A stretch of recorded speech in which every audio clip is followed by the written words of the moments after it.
Well, everybody, we're casting up the tank on yet another Stay Fishy adventure. Thank you all my fishy friends for being here this week. We're gonna be in charge of filling up this tank right here for the next 2 days. We're headed out into the woods. We're doing a total truck camping survival challenge. And I'm gonna spend 2 days out in the woods, out in the wilderness with nothing but a lighter, an axe, and a fishing rod. So we have no water, we have no food, we have a shelter, which is a tarp and a truck, and a sleeping bag and a cot. But the big part of the adventure is gonna be seeing if we can feed ourselves and self-sustain for 2 whole days out in the middle of nowhere, out enjoying Mother Nature at the same time. So this video is kind of bouncing off one of the last videos that I did where we were out foraging and finding roots and stuff, and I said to myself, I wonder if we could just survive out here for a couple days without bringing anything, because there's springs, there's all kinds of different things we're gonna adventure and see today, but we're gonna try to stay full and have fun at the same time and hopefully stay warm. So the goal is fill the belly, have fun, maybe catch some fish, and have a total adventure nonetheless. So thanks for being here, everybody. Let's go do this.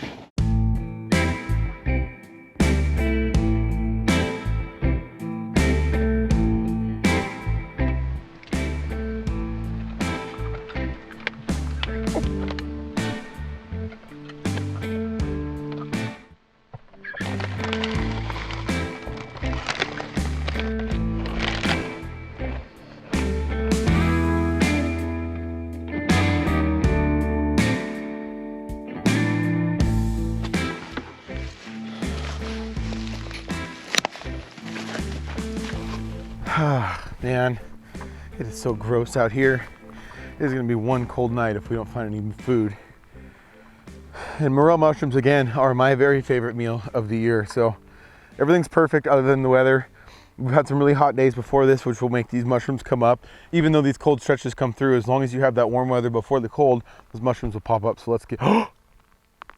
Oh, I see some, oh my God, I'm good. Here they are.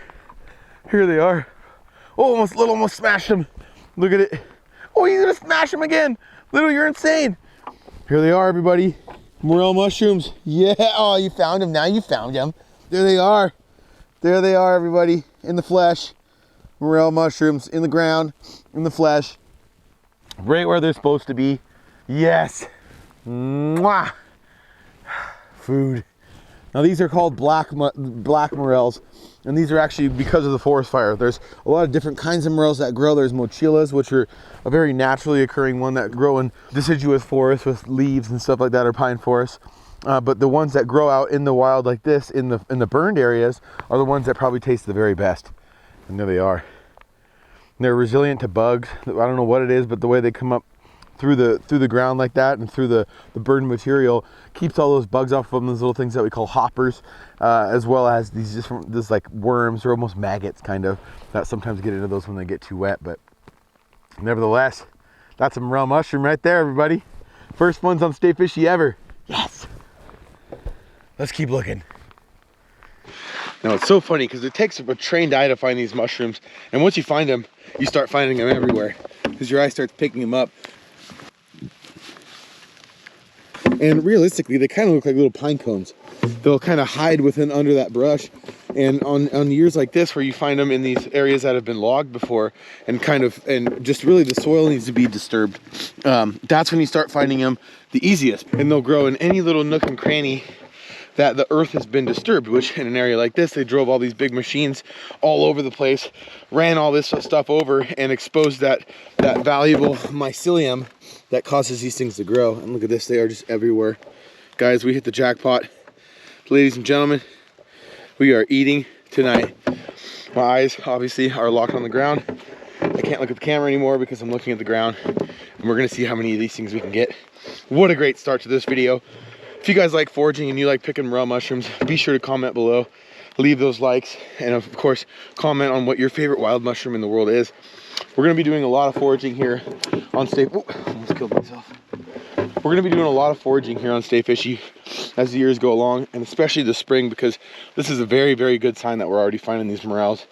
The weather is gnarly. It's been a crazy April out here in the Pacific Northwest, so I think we have a lot of mushrooms on the way, and we're gonna be doing some really cool collabs with some other YouTubers camping in these big burns like this, making a whole video based on these morels. So comment below what you think of that, and let's go find some more.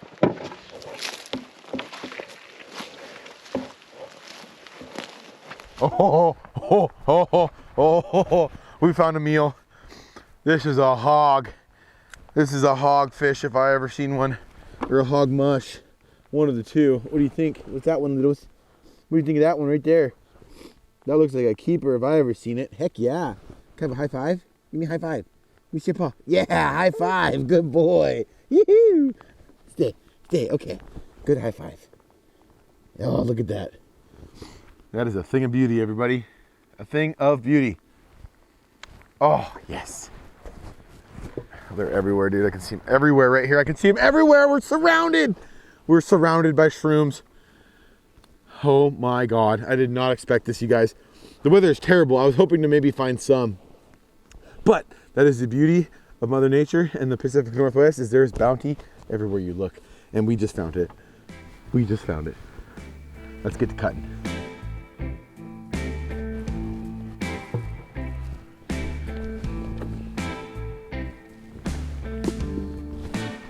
Wow, look at them, everyone. They are everywhere. Holy cripes. These things look like they just came up too. And the thing about morel mushrooms is they're very temperature regulated. They will only pop when the climate is perfect. When the temperature gets just right and when the moisture content is just right outside. And we have again had such gnarly wet weather. I think it's really helping these things pop up. And I'm not joking, everybody. I'm looking around me as I get low and kind of crouch down, and I see them absolutely everywhere. We're living fat on the hog tonight.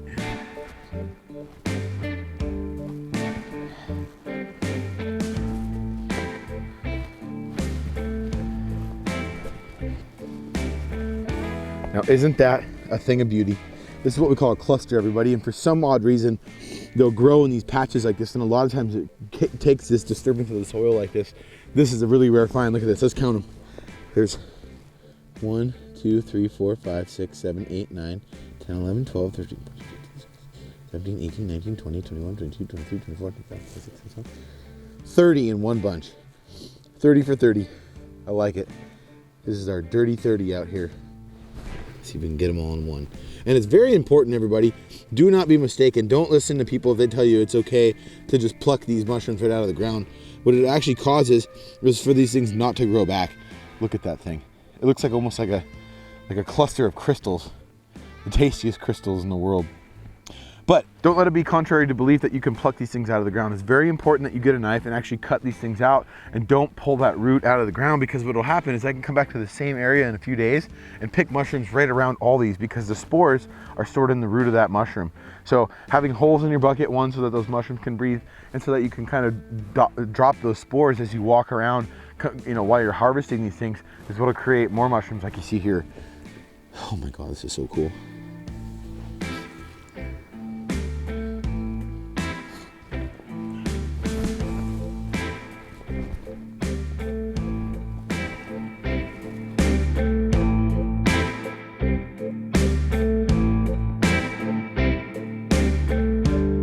We are just landing on gold mine after gold mine, everybody.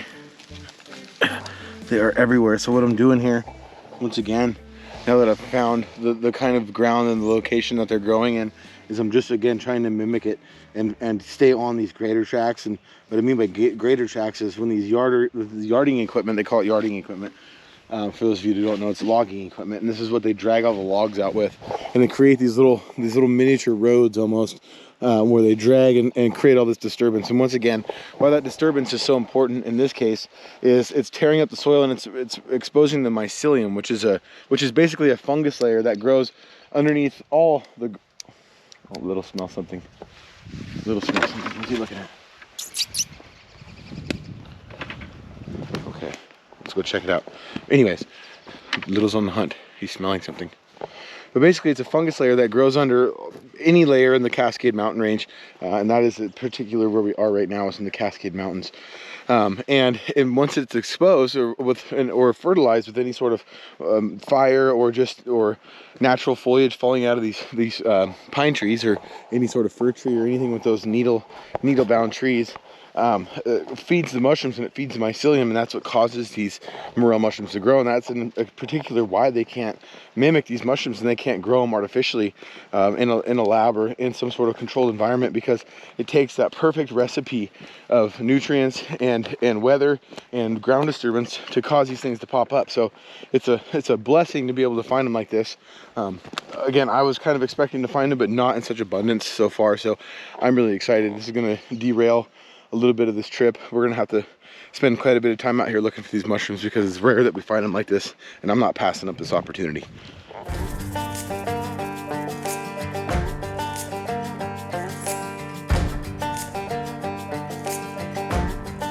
Okay, so I've gone through a little bare patch, more like normal mushroom picking here, more like normal morel picking, I should say.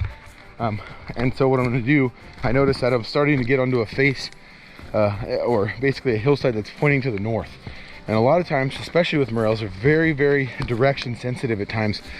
And what I mean by that is the direction that the face you're picking is facing will determine the temperature of the ground and how fast those mushrooms come up. So in particular here, we want something that's facing south, because that's where that heat's coming from every day. That sun is in the southern hemisphere still, because it's still early spring. So we're gonna try to find some sort of a southeastern facing slope. Where we found these ones before was kind of up on top of this knoll, where it was getting a lot more sunlight and probably a lot more heat. So I'm gonna go up this hill, get on this hillside that's facing to the east, maybe a little bit more to the south, and see if we can't get back on them. On the hunt we go.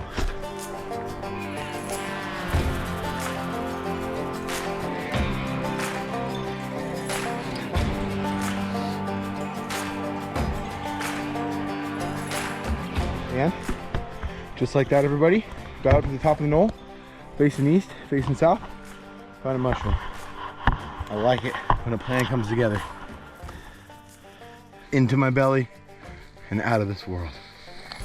Ooh, blondie.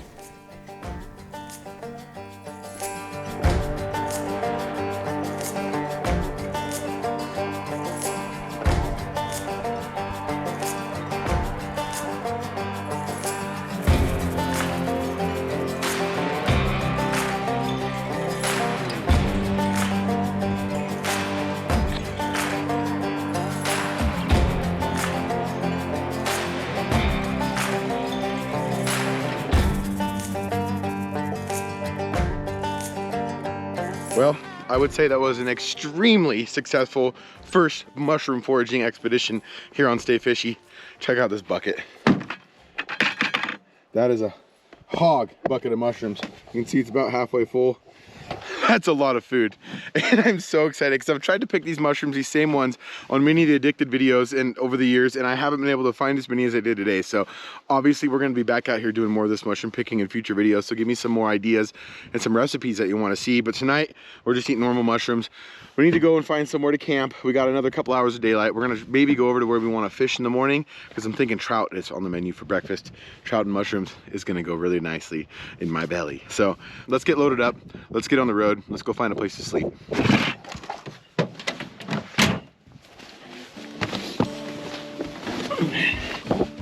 Trick for you boys and girls. All right.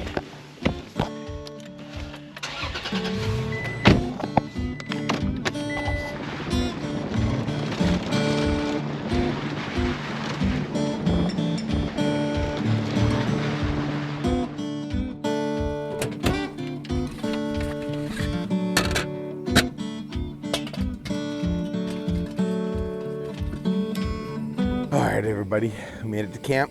It's time to eat for the first time today. What a lucky day we had. Honestly, I did not expect for what to happen, what actually happened. The fact that we went out looking for mushrooms. We've done this in previous episodes and mainly on the Addicted page. And if you guys don't know, we have another page, it's called Addicted Fishing, where we do all kinds of different videos, just like we do here. But it's more based around fishing, but here it's more around travel, friends, adventure, and fun. But we've gone and looked for morel mushrooms before and not had the kind of luck that we did today. So total blessing for today. I'm so excited to get this in my belly, and it's gonna be our first meal of the day, and I'm so excited. Let's do this. So I washed these down with a little bit of water that I got from a spring. These are just some of the mushrooms that we found today. A couple of hogs, a couple of little guys. And I like to rinse these in some water at least, just to get the dirt off of them and get some of the bugs off of them if there is any bugs. The burn morels are pretty resistant to bugs. And they don't get as many worms and as many what we call hoppers as some of the other morels do if you find them naturally. So we got our meal. It's gonna fill our belly and it's gonna keep us warm tonight because it looks like some rain's moving in. The wind's about to start blowing. And honestly, I think it's gonna be a rough night.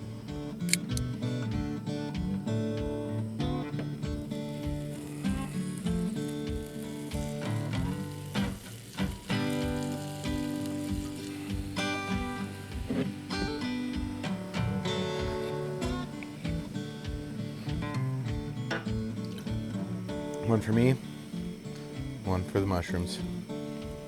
Now everyone, I know this is a survival challenge, but I still came prepared with seasonings and butter. No survival challenge is quite adequate without butter. So we're taking some butter, we're gonna put it in our mushrooms, and we're gonna enjoy this beautiful bounty that Mother Nature gave us today. Here we go.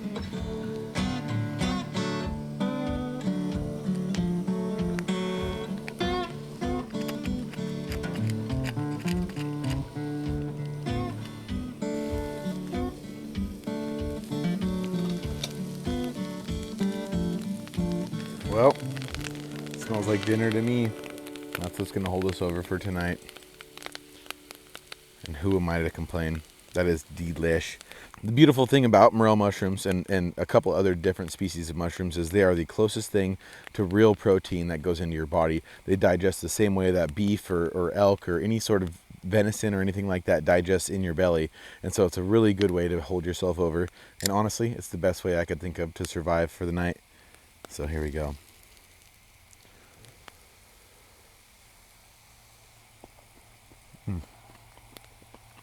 Now that is a special taste right there. It's gonna have to do. Well, time for some tarpology.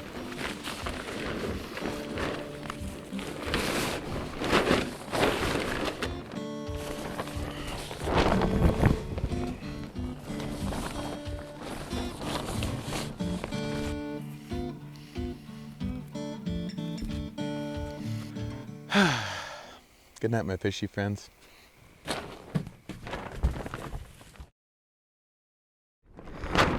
Oh.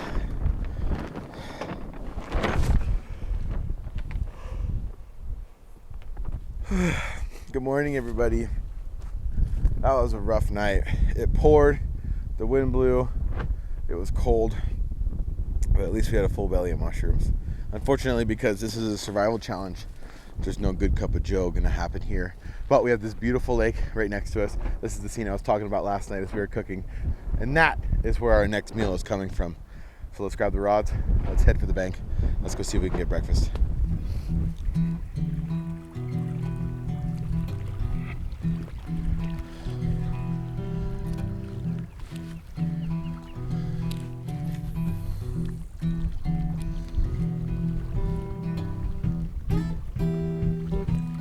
Oh, aerial combat, aerial combat. We got a bald eagle getting attacked by an osprey. Maybe they're mating, they're trying to make some crossbreed of sea eagle. Look at them up there, it's a beautiful thing. The osprey, I have to say, is probably one of my very favorite birds. They're, in my opinion, one of the best fish hunting birds that there are. And what really fascinates me about them is how far their range spreads. I've seen them from Florida all the way up to Alaska, and just having a bird that can adapt and survive in so many different climates and live in so many different areas is just amazing to me. And they just solely live off of fish. So, oh, and so do we, we got one. Oh yes, oh God. Call me an osprey. We got breakfast, everybody. And just like that, let's call him breakfast. Lost him right at the bank. Accidentally stepped on Little's foot.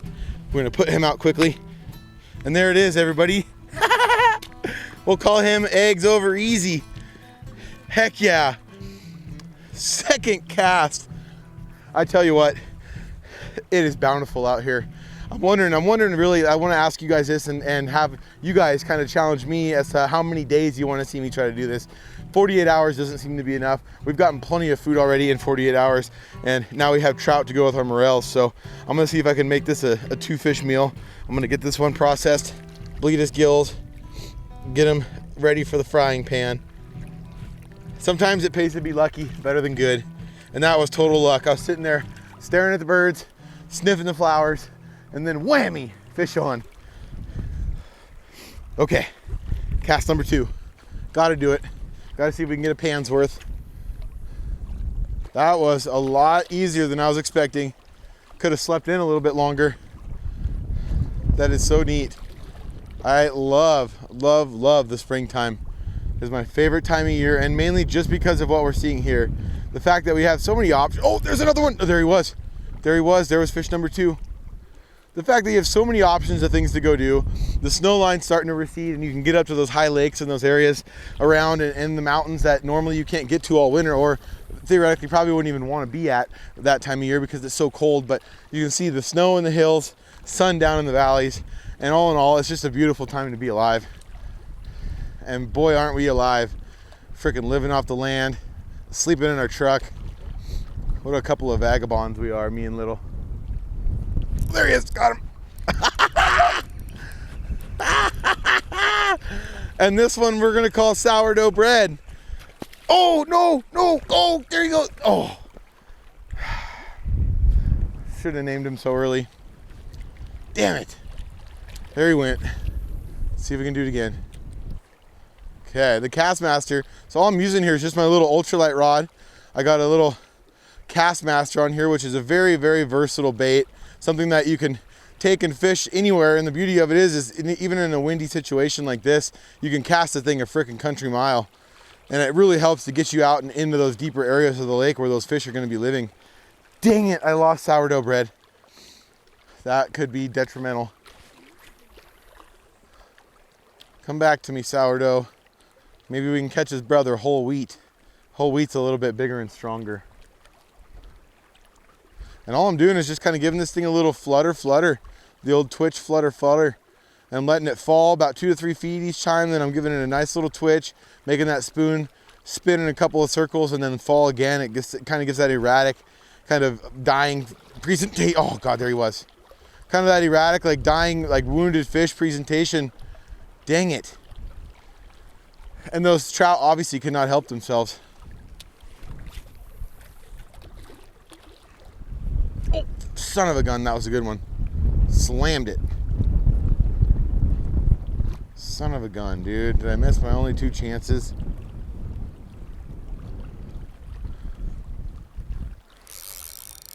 Uh-oh. Uh-oh, that's not good. That's not good. Oh, that's solid too.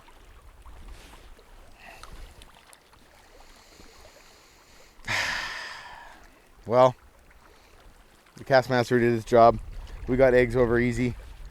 That was short-lived. I guess I'm gonna have to settle for eggs over easy. That was the only lure I brought. I was trying to challenge myself again. I had a rod, 1 lure, a lighter, an axe, and a bed to sleep in the back of the truck. And thank goodness for the first cast and being distracted by the ospreys, because we got ourselves a little bit of breakfast. Well, made it back to the truck. The wind is really starting to pick up out here. It's going to make it really hard to cook. And again, like I said last night, it's really not safe to be starting any sort of fire when the wind is blowing like this. Even in the spring, a lot of things are wet, but this whole area just burned anyway, so there's a lot of dry timber and stuff, and like tinder laying on the ground. And I really don't want to be starting a fire and then starting even a bigger fire just to cook the fish. So we're going to work our way that way, find a nice calm spot, maybe along a creek or something where I have some fresh water that I can drink. And then we're going to go try to forage for some more stuff to put in my belly. Let's go. We're on the hunt again, and I think we're going after mushrooms. I'm still really hungry, so I'm going to get this fish cooked for a little bit here, but I'm going to show you guys the process, maybe a little bit more of how to go find these mushrooms. So I did see a spot from yesterday, and again, my motto is not to leave mushrooms to find them, but today we're doing that in essence of finding even more. So there was a south-facing hillside on the opposite end of where we were at yesterday, but it's about an hour-long drive to get to the other side, so that's what we've done. We were on the other side fishing today, so we're going to make our way into the area, kind of slowly creep our way into that prime territory for those mushrooms, and hopefully score the mother lode here at the end of this episode. So wish me luck. We're 4-bying. I don't know where this road goes. I just got it on my map, and we're going to see if it takes us to this fire.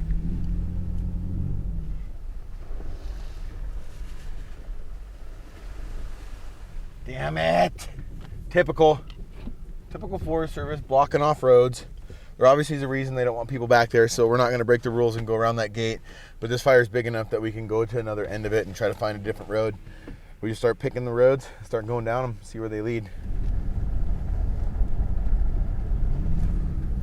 Well, I guess my motto holds true, and that is don't leave mushrooms to find mushrooms. Every little different direction that we tried to go on that little escapade led to a dead end to where we couldn't get any further, and we couldn't drive on the roads to get back, and we didn't really have a lot of time today to be hiking that far to go look for mushrooms. And so it made no more sense to go hiking all the way back into those areas to try to find mushrooms that are right next to the road here. So the plan is scarf down old over easy eggs here with some morels, and then hit the woods again and go see what we can find.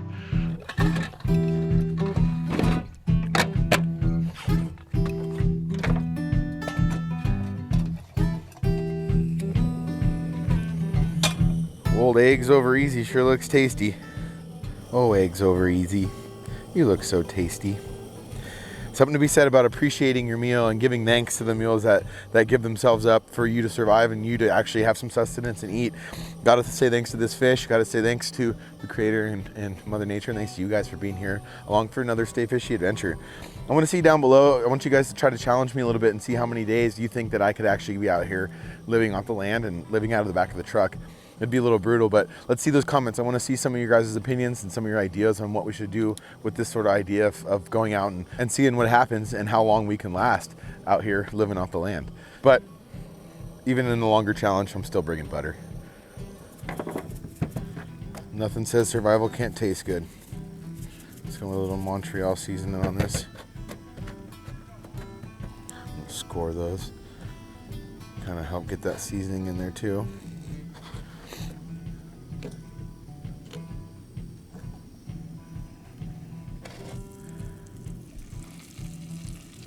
Little smorgy board here. Throw some of the morels in there.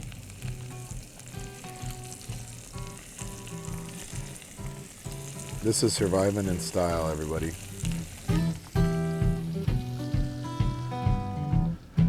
Okay, here comes the flip.